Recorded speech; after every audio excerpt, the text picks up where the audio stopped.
Bonjour les taureaux, comment allez-vous? J'espère que vous allez bien. On se retrouve pour votre taroscope du mois de juillet. Ce mois-ci, il n'y a pas d'extension. Pas eu le temps.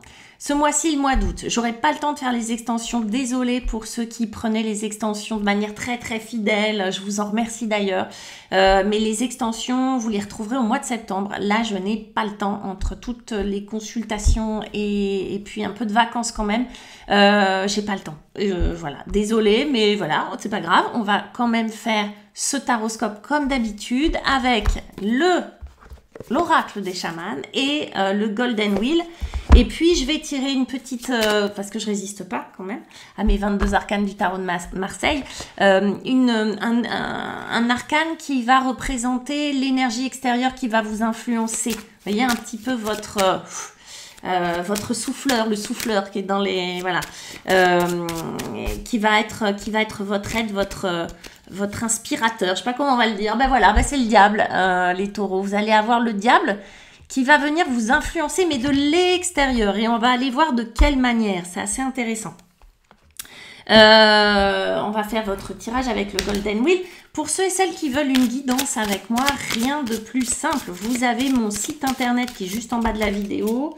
Dans la barre de description, vous avez aussi les réseaux sociaux sur lesquels vous pouvez me trouver. Il y a aussi mon adresse mail. Vous pouvez venir me poser des questions et je propose des consultations en visio, par téléphone et en cabinet, bien sûr, pour ceux qui ne sont pas très loin de chez moi. Allez, on y va, mes petits taureaux. Mes petits taureaux, nous avons... Ah, waouh! Allez, on commence par un arcane majeur qui est la grande prêtresse, qui est la papesse, hein, d'accord? Et ça, c'est ce que vous voulez. Votre défi... Allez, autre arcane majeur. Moi, j'aime bien quand ça commence comme ça, avec des arcanes majeurs dans tous les sens. Ça veut dire que ce sont des mois importants qui vont laisser des traces. On va aller voir lesquels. Ça, c'est votre défi. C'est un magicien. C'est pas un petit défi. Pour vous aider, on a le 9 de denier qui est là. Et puis enfin, on a... Qui c'est ça? Ah, le 10 de bâton, parce que je lis en même temps. Ok, le 10 de bâton. On va aller voir ce qui se passe, mes petits taureaux, avec l'oracle des chamans. Notre grande prêtresse va être accompagnée de l'éther. Ouh, ben comme ça ne m'étonne pas. Notre magicien, votre défi par les sabbats. Ok, il y a quelque chose d'un petit peu... Et j'ai l'Iliade qui est juste à côté, d'accord. L'amour pour venir vous sauver avec le 9 de denier. Et puis, on a les esprits qui viennent accompagner ce 10 de bâton. Peut-être que je vais retirer une carte sur le 10 de bâton, on va voir. Le diable. Alors, mes petits taureaux, l'énergie extérieure, le diable. Le diable peut être un personnage ou une entité ou un organisme, d'accord, qui vient vous influencer. Le diable, son but, c'est de vous influencer, c'est de vous séduire, c'est de vous souffler le chaud et le froid, c'est de vous inspirer aussi beaucoup de créativité, c'est de vous inspirer aussi beaucoup de force, c'est-à-dire c'est aussi celui qui va vous aider à vous dépasser, le diable. Le diable, il est connecté à l'énergie du feu, il est connecté à l'énergie du hara, donc du chakra racine, qui est aussi une énergie créative, une énergie sexuelle. C'est une énergie extrêmement puissante quand elle est bien apprivoisée. Là, ça va venir vous tenter, j'allais dire, de l'extérieur, pour le meilleur et pour le pire, parce que c'est le diable. Donc, il faut juste le savoir. Le diable, lui, son but, c'est de diviser pour mieux régner, c'est de créer la dépendance, c'est de séduire, c'est d'enrôler, c'est etc., etc. Et pour ça, il est prêt à tout. C'est ce qui lui donne son caractère créatif, c'est ce qui lui donne son charme. C'est toute cette ambiguïté, c'est toute cette volonté d'y arriver. Vous voyez, il ne lâche rien, le diable. D'où les dépendances. C'est ce qui fait son charme au diable. Donc, le diable bien utilisé, c'est génial. Vous séduisez qui vous voulez, vous faites de l'argent, vous êtes super créatif, vous avez cette capacité à exprimer des choses que les autres n'arrivent pas à exprimer, etc., etc.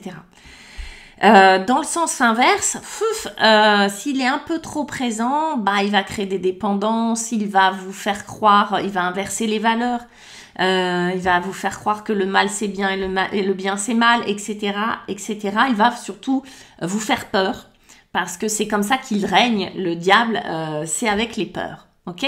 Donc un petit peu de peur, ça rebooste, trop, ça rend esclave. Ok? Faut le savoir.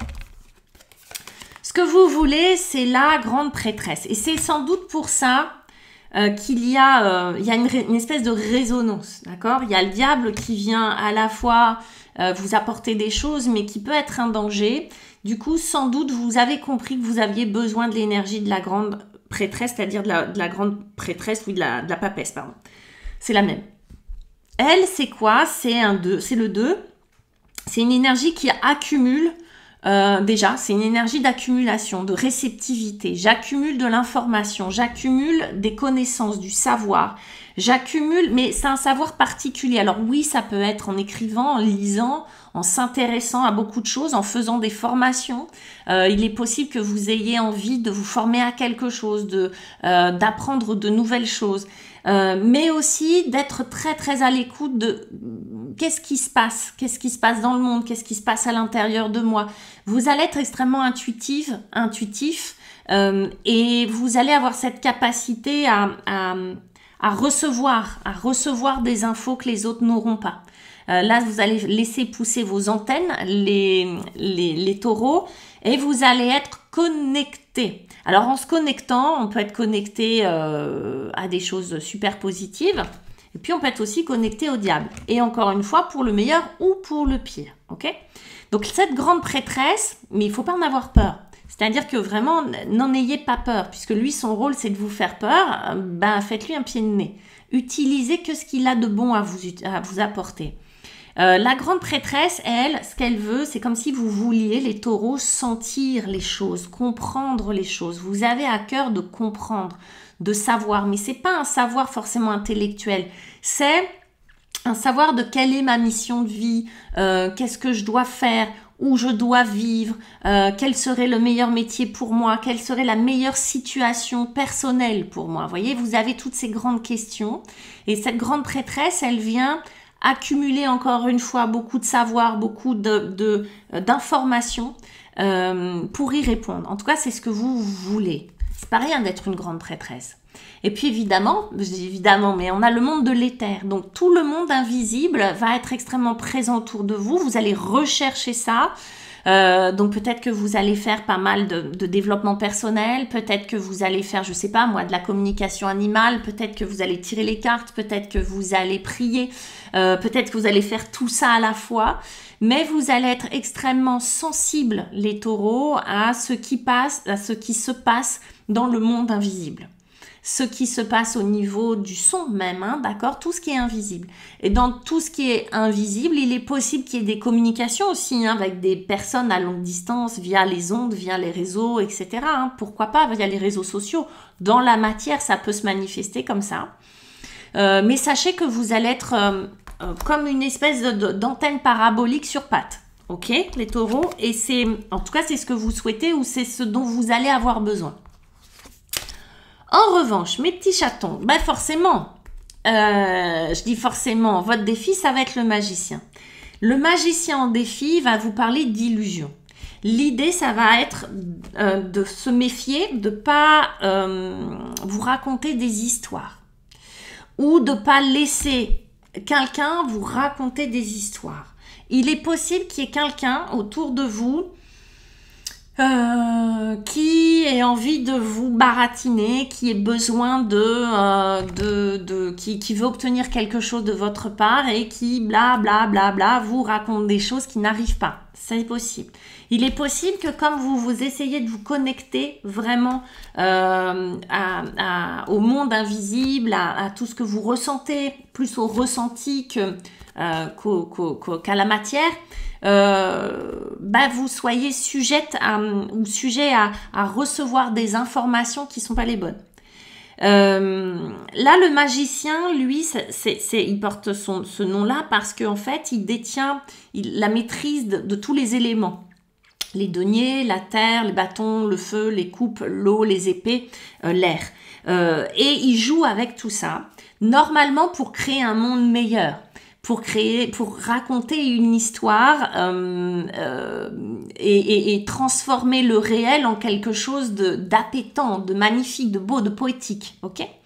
Mais quand c'est un défi, ça veut dire qu'il est peut-être allé un peu trop loin, ce magicien, et il vous a peut-être raconté des bêtises. Donc, là, on va vous demander de vous méfier de vous-même et d'être un peu à l'écoute de ce qui se passe à l'extérieur, mais de toute façon, de vous méfier de vous-même, puisque si vous croyez en l'illusion, c'est qu'il y a eu la place pour ça, même si ça vient de l'extérieur, d'accord? Même si ça vient de là, c'est qu'il y avait un besoin derrière. Donc, lui, il vient juste révéler que il est possible de mettre des paillettes dans votre vie, mais attention, il peut facilement faire copain-copain avec le diable et créer une dépendance ou vraiment mentir, raconter des bêtises. Avec ça, on a le sabbat. Il y a vraiment dans votre défi, les amis, là, l'idée de vraiment séparer votre défi, ça va vraiment être de séparer ce que vous voulez entendre de ce que vous entendez et de qu'est-ce qui est bon pour moi et de ce que vous pensez être bon pour vous. Vous voyez, donc l'idée là, c'est vraiment, et on va le voir après, c'est de trouver un équilibre et c'est surtout trouver de parade. Comment vous allez faire pour vous démêler pour voir, pour vraiment identifier qu'est-ce qui est bon de qu'est-ce qui est pas bon. Ok, qu'est-ce qui est vrai de qu'est-ce qui n'est pas vrai, de qu'est-ce qui est, vous voyez, de vraiment sentir et de déterminer et de pas vous laisser avoir en gros, d'accord, de pas vous laisser avoir à la fois par vous-même et par l'extérieur. Comment on fait? Bah déjà avec un œuf de denier. Là, on va rentrer dans le denier, c'est-à-dire, on redescend, on se reconnecte à la terre. Le denier, c'est une énergie matérielle, d'accord? C'est la terre, c'est la matière, c'est tout ce qui est palpable. Le 9, c'est l'autonomie. Déjà, on va vous demander d'être, on va vous aider à être autonome matériellement. Ça veut dire quoi? Alors oui, financièrement, pourquoi pas? Peut-être que vous êtes aux prises avec quelqu'un dont vous dépendez matériellement. Donc l'idée là, ça va être de retrouver de l'autonomie matérielle. Mais c'est aussi de retrouver de l'autonomie par rapport à soi. Dans le concret, c'est-à-dire de l'enracinement, c'est-à-dire de l'autogestion de soi, émotionnelle, matérielle bien sûr, spirituelle, etc. Vraiment, le 9 de denier va vous parler d'autonomie, de faire tout seul, de faire toute seule. Et puis, vous avez cet arcane qui est l'amour. J'aurais peut-être dû, cette carte de l'oracle, c'est-à-dire, j'aurais peut-être dû préciser celle-ci avant. Pour trouver cette autonomie, vous avez besoin d'amour. En fait, vous devez trouver l'amour. Alors, pas à l'extérieur. Ça, c'est le diable va vous dire, viens me voir, je vais te donner de l'amour dont tu as besoin. Attention, d'accord? Prenez encore une fois juste ce qui peut vous donner, ce qui peut être intéressant pour vous. L'amour, on va vous dire de vous connecter à l'amour, à votre âme sœur, à votre âme. D'accord, c'est l'amour qui va vous aider à vous rendre plus autonome. En gros, on vous dit, si vous voulez pas tomber dans le piège des illusions, du baratin, de « ah mais j'ai cru que » et puis en fait je suis déçue, etc. Il va falloir que vous rentriez dans une façon d'être avec vous-même autonome. Et pour ça, c'est l'amour. C'est l'amour qui va vous y aider. Pourquoi l'amour? Parce que l'amour, c'est l'antidote de la peur. Là, le diable, il va venir se servir, s'appuyer sur vos peurs, peut-être pour vous vendre des trucs, pour vous, voyez, pour vous amadouer. Le magicien, c'est pareil. Il va s'appuyer sur vos peurs. J'ai peur d'être seule, de rester seule. Hop, boum. Je vais m'appuyer sur cette peur d'être seule pour te vendre n'importe quoi, l'histoire d'amour parfaite, etc., etc., pour te baratiner. Vous voyez? Donc l'idée là, c'est quoi? C'est s'alimenter, être autonome à la fois matériellement et au niveau émotionnel. Ça veut dire quoi, être autonome au niveau émotionnel? C'est vraiment, ça veut pas dire ne plus jamais souffrir, ça veut, etc. Parce qu'on a tous des chagrins et des tristesses, mais c'est de gérer ça vis-à-vis de soi, être autonome dans cette gestion-là. Vous pouvez aller consulter, vous pouvez vous faire aider de professionnels, mais voilà, de vous reconnecter à votre âme, de vous reconnecter à qui vous êtes, de nouveau rentrer dans un sentiment d'amour vis-à-vis de vous-même, d'ouvrir à ce niveau-là. Ça va vous permettre de vous enraciner, ça va vous permettre de vous sécuriser. Parce que ce 9 de denier, c'est quoi? C'est de la sécurité. C'est je me sécurise, je suis suffisamment grande, autonome, mature, si vous voulez, pour me sécuriser moi-même. Ok? Donc, c'est intéressant comment on passe de peur à des besoins qui pourraient être des moteurs, mais qui sont aussi des failles que vous pouvez complètement combler avec l'amour et l'autonomie matérielle. Ce qui va vous permettre quoi? Ben, de déposer votre fardeau. Le 10 de bâton, c'est vraiment, on arrive au bout d'un cycle de bâton, il n'en peut plus, regardez, le pauvre, il a les yeux bandés, il porte plein de bâtons, c'est hyper difficile à tenir, qu'est-ce qu'il va faire? Il va les lâcher, c'est le moment où il lâche les bâtons. On dirait que sur ce mois de juillet, vous réalisez que peut-être que vous avez, enfin moi à mon avis vous le savez depuis longtemps, mais que vous portez beaucoup de choses, que ça soit des responsabilités, que ça soit des histoires, des histoires familiales, que ça soit des peurs, que ça soit etc. Mais les taureaux, que vous avez pas mal travaillé, même beaucoup travaillé cette année. Je dis cette année parce qu'on arrive à la fin d'un cycle pour vous, là visiblement sur ce mois de juillet. Que vous avez accompli plein de choses, que vous avez porté plein de choses, que vous vous êtes battu avec des bâtons, que vous avez vraiment traversé des épreuves, etc., etc., depuis un an. Et que là, il est temps de peut-être s'accorder sur ce mois de juillet, de tout lâcher. C'est-à-dire, on arrive vraiment à la fin de quelque chose. C'était peut-être une année pour vous de juillet à juillet, là, les taureaux, une année où vous avez pas mal combattu, où vous vous êtes battu, où vous avez réalisé plein de choses. Et là, vous êtes à la fois fatigué, fourbu, mais délesté de tous ces bâtons. C'est le moment de les poser, ces bâtons. On regarde ce qu'on a là. Ouais, on a les esprits. Bah, ça revient au monde de l'éther, au monde les sabbats, etc. Les esprits sont là pour vous aider. C'est comme si vous étiez très très entourés, les taureaux. C'est comme si ce monde-là, et encore une fois, vous êtes hyper accompagnés. C'est ce que vous souhaitez, hein. C'est ce que vous avez voulu, c'est ce que vous allez avoir. Peut-être que vous allez avoir le temps, effectivement, de déposer ces bâtons et le temps de demander de l'aide au monde des esprits. En tout cas, encore une très très grande connexion. Peut-être que vous allez recevoir cet amour aussi à la fois des humains qui vous entourent, à la fois de vous, mais peut-être vous allez recevoir ça du monde de l'éther, des esprits. J'ai juste envie de tirer une autre carte. Les taureaux, elle est tombée. Je disais que je prenais jamais les... Non, c'est pas cela que je prends. Je prends jamais les cartes qui tombent. Je l'ai juste consulté. On m'a dit c'est la fin d'un cycle, encore une fois. Mais je voulais quelque chose de... Oh ben voilà, je parlais d'amour, de couple, l'âme sœur, retrouver son âme sœur. Il y a comme si vous... Alors, ça peut être quelqu'un de l'extérieur, ça peut être une connexion très très profonde entre vous et vous, entre votre part féminine, votre masculin et votre féminin. C'est ça, le 2 de coupe, c'est l'amour. C'est vraiment ce duo. C'est votre autre moitié intérieure. Moi, je suis très convaincue que là, on est vraiment dans l'autonomie affective. L'autonomie matérielle, mais l'autonomie affective. Ce qui va vous permettre peut-être de rencontrer quelqu'un, d'accord? Ce qui va vous permettre de lier avec quelqu'un. Que ça soit de l'amour-amour ou que ça soit de l'amitié.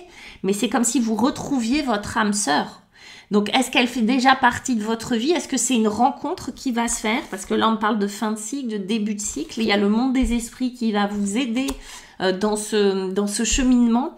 Mais c'est beau comme quoi on boucle une boucle en passant par l'amour et la matière. C'est-à-dire que vraiment, on insiste là-dessus.